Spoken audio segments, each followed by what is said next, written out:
नमस्कार, आप देख रहे हैं जन टीवी और मैं आपके साथ आकांक्षा पारिक। खबरों की शुरुआत से पहले एक नजर हेडलाइंस पर। उत्तराखंड सीएम पुष्कर सिंह धामी का तेलंगाना दौरा। निजामाबाद से भाजपा के लोकसभा प्रत्याशी अरविंद धर्मपुरी के नामांकन कार्यक्रम में की शिरकत। जनसभा को किया संबोधित।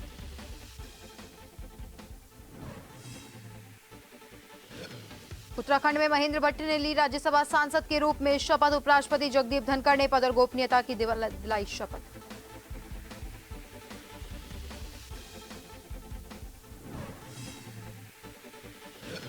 स्वतंत्रता सेनानी हेमवती नंदन बहुगुणा की जयंती। मंत्री गणेश जोशी ने मूर्ति पर माल्यार्पण कर दी श्रद्धांजलि। समर्थकों ने किया याद।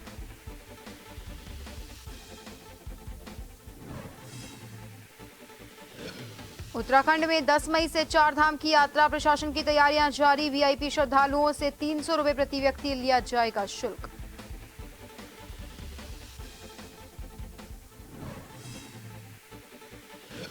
और मैदानी क्षेत्रों में आग बरसाएगा सूरज। पहाड़ में फिलहाल मिलेगी राहत। उत्तरकाशी, चमोली सहित कहीं कहीं मंडरा रहे हैं आंशिक बादल।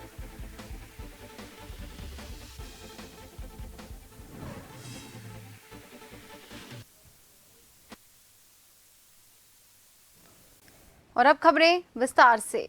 उत्तराखंड के मुख्यमंत्री पुष्कर सिंह धामी गुरुवार को बीजेपी उम्मीदवार अरूरी रमेश के समर्थन में तेलंगाना के वारंगल निर्वाचन क्षेत्र में रोड शो किए। केंद्रीय मंत्री अमित शाह और गुजरात के सीएम भूपेंद्र भाई पटेल सहित अहम बीजेपी नेताओं ने तेलंगाना में बीजेपी उम्मीदवार की नामांकन रैली में भाग लिया। तेलंगाना की सभी 17 सीटों के लिए नामांकन दाखिल करने की आखिरी तारीख 26 अप्रैल है। यहां 13 मई को एक ही चरण में मतदान होगा।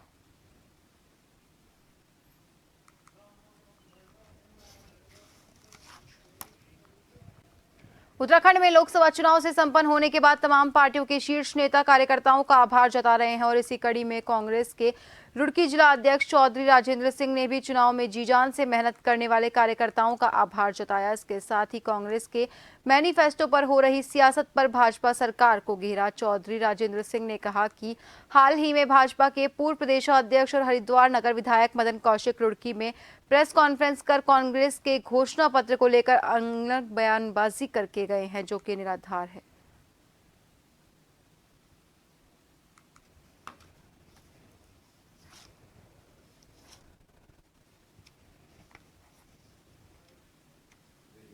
कांग्रेस देश को जोड़ने वाली पार्टी है। कांग्रेस जो है आम आदमी के हक में चुनाव लड़ना जा रही है।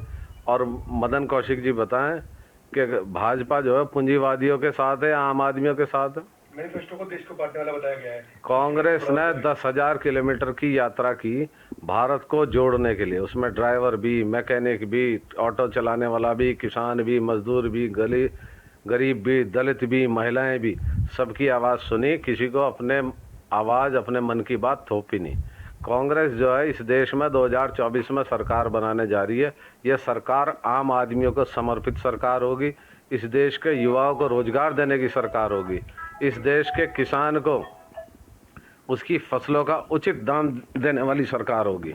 ये सरकार पूंजीपतियों के हाथों का खिलौना नहीं बने। जंगल में लगातार बढ़ रही आग की घटनाओं को लेकर तराई पूर्वी वन प्रभाग के डीएफओ हिमांशु बागरी ने अहम जानकारी देते हुए टोल फ्री नंबर भी बताया। उन्होंने कहा कि वन महकमा पूरी मुस्तैदी के साथ काम कर रहा है, साथ ही फायर वाचरों की भी तैनाती की गई है।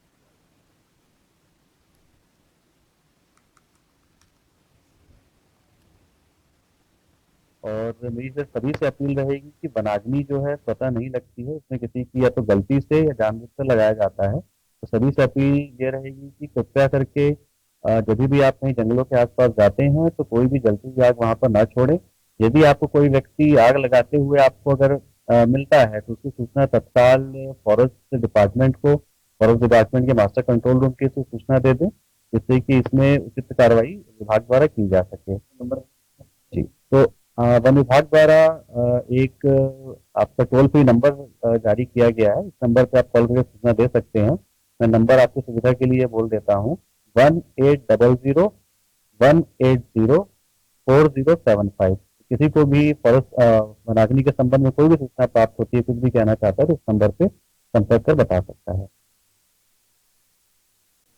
हल्द्वानी में गर्मी बढ़ने के साथ ही लोग बीमारी की चपेट में आ रहे हैं। शहर के सरकारी और निजी अस्पतालों की ओपीडी में इन दिनों डायरिया के मरीज बढ़ गए हैं और हालात ये है कि उल्टी, दस्त और बुखार से पीड़ित गंभीर मरीजों को भर्ती तक करना पड़ रहा है। बेस अस्पताल के पीएमएस डॉक्टर के पांड्या ने बताया कि पिछले 10 दिनों में डायरिया के मामले ज्यादा बढ़ गए हैं। हालांकि स्थिति नियंत्रण में है। अस्पताल में पर्याप्त मात्रा में दवाएं उपलब्ध हैं।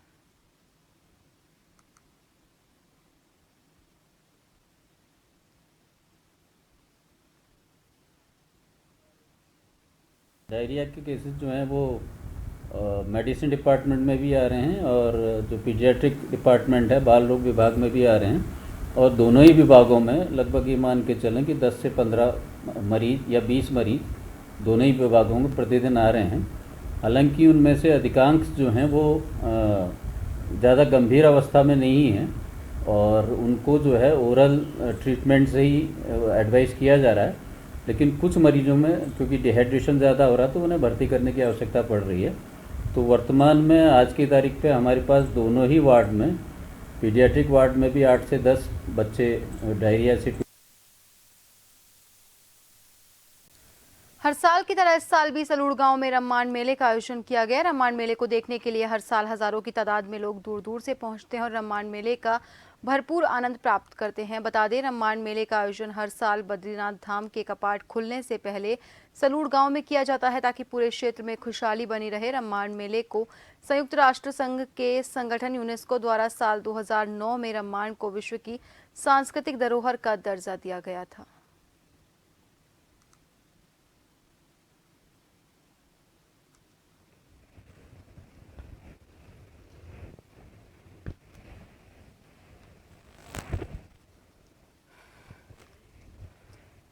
नैनीताल में पर्यटन सीजन को लेकर तैयारी शुरू हो गई है। गर्मी के सीजन में देश विदेश से सैलानी पहाड़ों की ठंडी वादियों में घूमने के लिए आते हैं, लिहाजा हमेशा पार्किंग और यातायात की व्यवस्था पर्यटकों को परेशानी में डालती है। इसीलिए जिलाधिकारी ने यातायात से लेकर पर्यटकों के लिए पार्किंग व्यवस्था सुनिश्चित करने के लिए अधिकारियों को निर्देश जारी किए। जिलाधिकारी वंदना सिंह का कहना है कि प्रशासन द्वारा कई पार्किंग चिन्हित की गई है, साथ ही कई पार्किंग के निर्माण चल रहे हैं।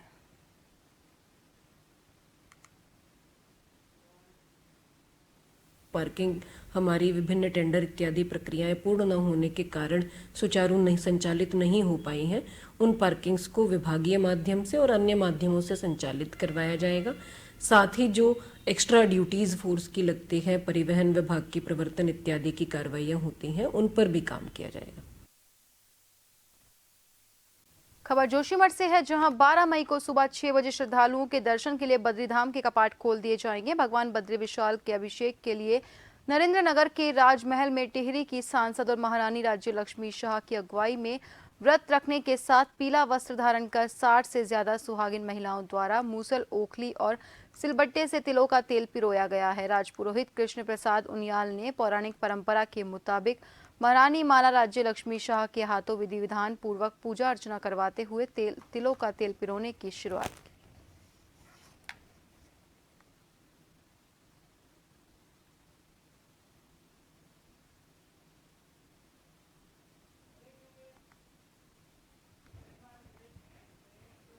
और फिलहाल के लिए रुकेंगे खबरों में एक छोटे से ब्रेक के लिए।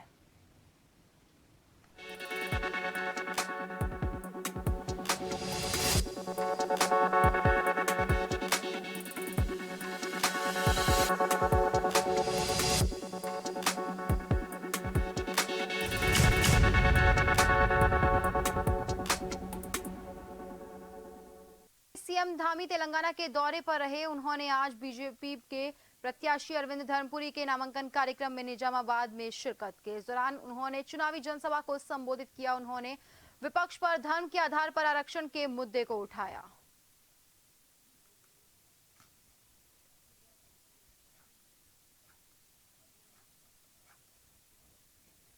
समय में वहां धारा 370 60 सालों तक कांग्रेस का शासन रहा, लागू नहीं। भाई साहब, उसको हटा नहीं पाई ये सरकारें, क्योंकि उनके मन में केवल एक बात थी, तुष्टीकरण करना है। अभी अरविंद धर्मपुरी जी बोल रहे थे, इनका घोषणा पत्र आया भाइयों बहनों। इनके घोषणा पत्र में एक तरफ मैं देवभूमि उत्तराखंड से आया हूं। हमने उत्तराखंड राज्य के अंदर देश की आजादी के बाद यूसीसी समान नागरिक संहिता उत्तराखंड की 3 राज्यसभा सीटों में से एक सीट पर निर्विरोध जीत हासिल करने के बाद महेंद्र भट्ट ने गुरुवार को राज्यसभा सांसद के रूप में शपथ ली। उन्हें दिल्ली में उपराष्ट्रपति जगदीप धनखड़ ने पद और गोपनीयता की शपथ दिलाई। आपको बता दें कि उत्तराखंड की 3 राज्यसभा सीटों में से एक सीट पर अनिल बलूनी का कार्यकाल 2 अप्रैल को समाप्त हुआ था, जिसके लिए भारतीय जनता पार्टी के प्रदेश अध्यक्ष रहे महेंद्र भट्ट को निर्विरोध राज्यसभा सांसद चुना गया था। लोकसभा चुनाव की व्यस्तता के चलते महेंद्र भट्ट ने गुरुवार को राज्यसभा सांसद के रूप में शपथ ली है।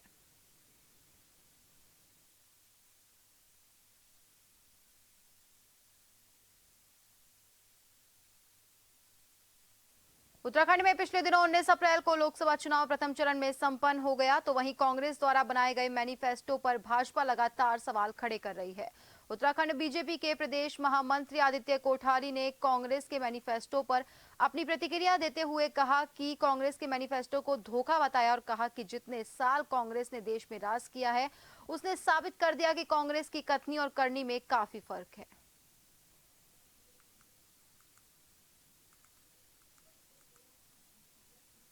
आदरणीय नरेंद्र मोदी जी ने कांग्रेस के घोषणा पत्र पर जो सवाल उठाए हैं वो देश के लोकतंत्र के लिए जो कांग्रेस की मंशा है वो बहुत ही खतरनाक है। मैंने भी कांग्रेस के नेताओं के बयान सुने हैं, राहुल जी का बयान सुना है, सैम पित्रोदा जी का बयान सुना है, अन्य नेताओं के बयान भी सुने हैं।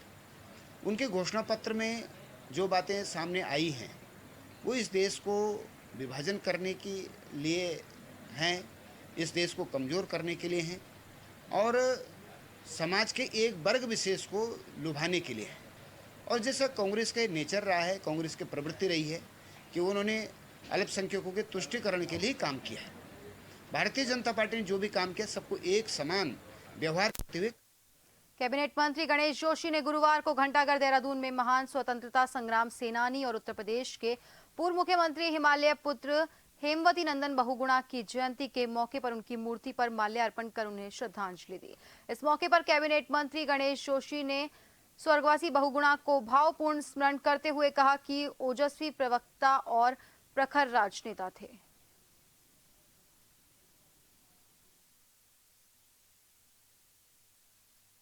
देखिए, आज इस हेमपुत्र हेमवती बहुगुणा जी को हम नमन करने आए हैं, जिनका जन्म बुधानी गांव में हुआ था और पहाड़ की पगडंडियों से उन्होंने राष्ट्रीय राजनीति में अपनी पहचान बनाई। उत्तर प्रदेश जैसे अवैध उत्तर प्रदेश के 2 बार मुख्यमंत्री रहे, केंद्र सरकार में मंत्री रहे और अपने कार्यकाल के दौरान जो उन्होंने काम किया अपने आप में ऐतिहासिक है। आज जवाहरलाल विश्वविद्यालय जिससे निकलने के बाद युवाओं पूरे देश में प्रथम लहराए हैं, उसकी स्थापना करने का सौभाग्य भी आपको प्राप्त हुआ। जंगल में जंगली जानवरों के पेयजल की व्यवस्था दुरुस्त किए जाने के संबंध में कांग्रेस पार्टी के नगर अध्यक्ष भुवन पांडे के नेतृत्व में तमाम कांग्रेसियों ने तहसील पहुंचकर तहसीलदार के माध्यम से प्रमुख सचिव फॉरेस्ट को ज्ञापन भेजा। इस दौरान कांग्रेसियों ने कहा कि जंगल में जंगली जानवरों के लिए पेयजल की व्यवस्था नहीं होने से वो आबादी बहुल क्षेत्र में आ रहे हैं, जिससे कि जानमाल का खतरा बना हुआ है। कुछ दिन पहले एक जंगली भालू भी आबादी क्षेत्र में आ गया, जिससे कि लोगों में दहशत फैल गई।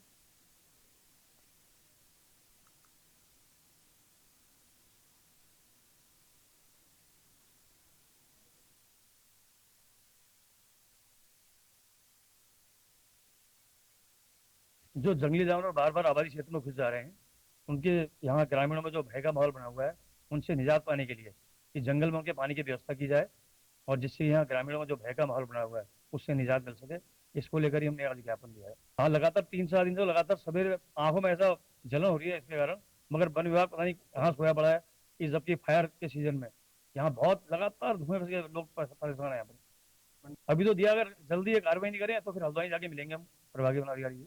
आज क्षेत्र के लोगों द्वारा एक ज्ञापन दिया गया है जंगली जानवर के संबंध में। उनके द्वारा कहा गया है कि जंगली जानवर जो है हमारे आबादी की तरफ आ रहे हैं और लोगों को किसी प्रकार का कोई नुकसान भी हो सकता है। जंगली जानवर के लिए सफिशिएंट पानी वहाँ पे प्रोवाइड करा दिया जाए जंगलों में। वहाँ पे तो इस संबंध में जो भी हमारे कर्मचारी हैं, अधिकारी हैं, उनसे समन्वय वार्तालाप की जाएगी। आपसे समन्वय वार्तालाप बक्सर में विश्व मलेरिया दिवस पर सामुदायिक स्वास्थ्य केंद्र में गोष्ठी का आयोजन किया गया। आयोजित गोष्ठी में Haridwar ACMO doctor Anil Verma, Laksar CHC प्रभारी अलिंद असवाल सहित लक्सर विधायक मोहम्मद शहजाद ने भी शिरकत की, जिसमें आशा वर्कर्स को मलेरिया और डेंगू जैसी बीमारियों से बचाव के लिए टिप्स दिए गए। इस दौरान एसीएमओ डॉक्टर अनिल वर्मा ने कहा कि डेंगू से बचाव के लिए सबसे अच्छा टिप्स है कि अपने घरों और आसपास में विशेष सफाई का ध्यान रखें।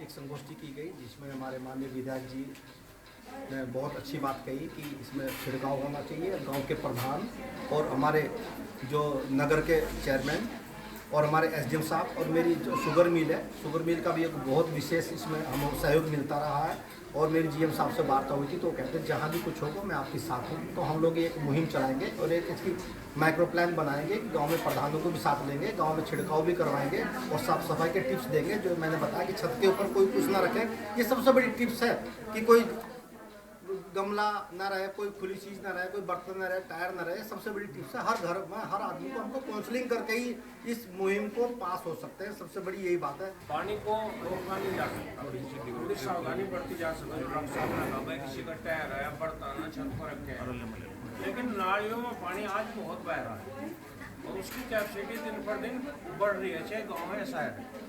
तो उससे मैं समझता हूँ कि छिड़काव अगर उसमें हो जाए, गाँव में प्रधान करे, शहर में नगर पालिका करे, आवश्यकता पड़े यहाँ मिल है, लक्सर मिल भी करेगा और स्वास्थ्य विभाग उस पर निगरानी करे, तो मैं समझता हूँ इससे थोड़ा राहत मिलेगी। रामनगर में भवानीगंज स्थित खाटू श्याम मंदिर से बाबा खाटू श्याम के निशान शोभा यात्रा निकाली। बाबा श्याम के भजनों पर झूमते हुए भक्त नजर आए। कार्यक्रम आयोजन नगर पालिका के पूर्व सभासद शिवी अग्रवाल ने बताया कि 22 सालों बाद नगर में इस यात्रा का आयोजन किया गया है, जिसको लेकर श्रद्धालुओं में काफी उत्साह देखने को मिला। उन्होंने कहा कि शोभा यात्रा का समापन कोसी रोड स्थित पायते वाली रामलीला प्रांगण में किया गया।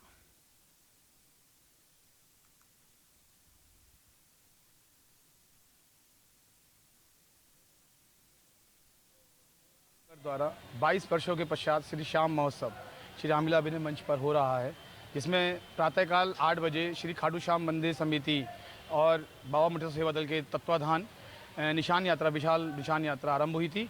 जो निशान यात्रा अभी कुछ ही समय पहले यहाँ पर प्रयाण हुई है, अभी जलपान हुआ है। इसके बाद शाम को 7 बजे, ठीक 7 बजे नंद किशोर शर्मा जी, श्याम जगत के सबसे बड़े नाम नंद किशोर शर्मा जी, नंदू भैया, वे मीठे मीठे भजन सुनाएंगे और भक्तों का मन रिझाएंगे। और वॉइस ऑफ इंडिया के विजेता श्री प्रमोद त्रिपाठी जी जयपुर वाले, वे भी उनका साथ भजनों का यहाँ पर एक मंत्र मुक्त वो ग्रीष्मकालीन स्कूली बच्चों की छुट्टी को लेकर पूर्वोत्तर रेलवे द्वारा अलग अलग स्थान से समर स्पेशल ट्रेन चलाने का निर्णय लिया गया है और इस समय स्पेशल ट्रेन की रामनगर के लोगों को भी सौगात मिली है। बता दें कि रेलवे विभाग द्वारा 26 अप्रैल से 29 जून तक 2 महीने के लिए रामनगर से लखनऊ सप्ताह में 2 दिन ये स्पेशल ट्रेन चलाई जाएगी। रामनगर से ये ट्रेन सप्ताह में शुक्रवार और शनिवार को सुबह 9:15 बजे रामनगर से लखनऊ के लिए रवाना होगी और ये ट्रेन शाम को 7:15 बजे लखनऊ पहुंचेगी। रामनगर के लोगों ने सप्ताह में 2 दिन चलने वाली ट्रेन के लिए अधिकारियों का आभार जताया।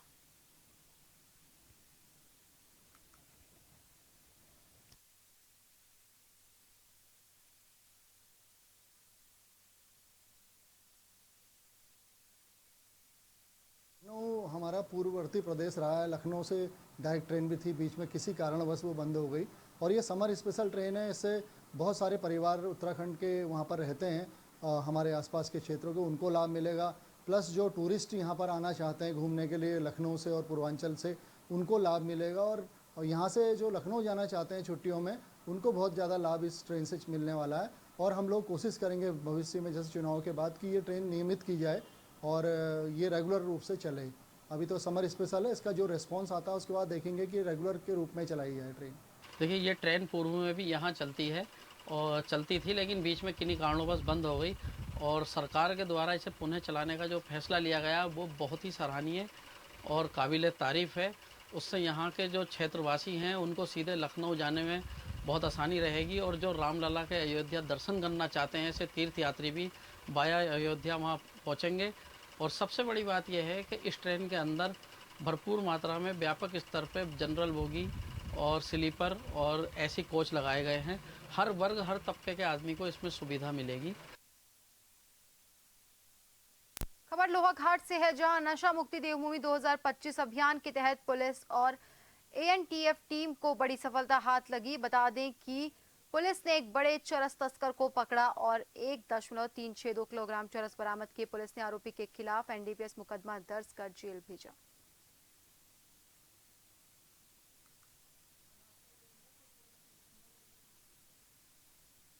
निर्देशों के अनुसार ये जो जनपद में अवैध पदार्थों की मादक पदार्थों की तस्करी पे रोक लगाने के लिए कार्रवाई की जा रही है।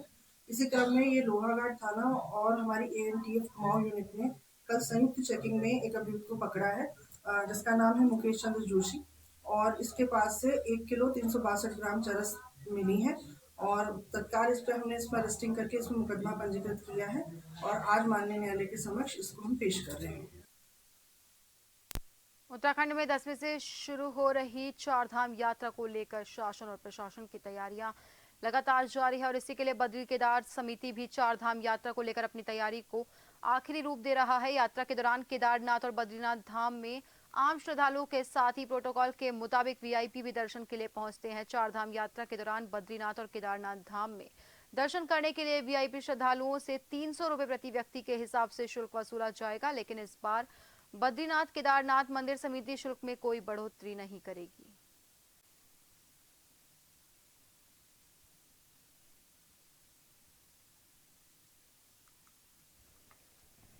आप जानते हैं कि बद्रीनाथ जी और केदारनाथ जी में बड़ी भारी संख्या में वीआईपी और वीवीआईपी श्रद्धालु आते रहते हैं। उनके मंदिर समिति उनको प्राथमिकता के आधार पर दर्शन कराती है, उनको प्रसाद इत्यादि भी वितरित करती है, लेकिन पूर्व में उनसे किसी प्रकार का कोई शुल्क नहीं लिया जाता था। तो गत वर्ष हमने ये व्यवस्था प्रारंभ करी थी, इसका अच्छे परिणाम सामने आए और इस वर्ष भी हम इस व्यवस्था को उसमें कुछ जो आवश्यक जहाँ पर संशोधन की आवश्यकता होगी।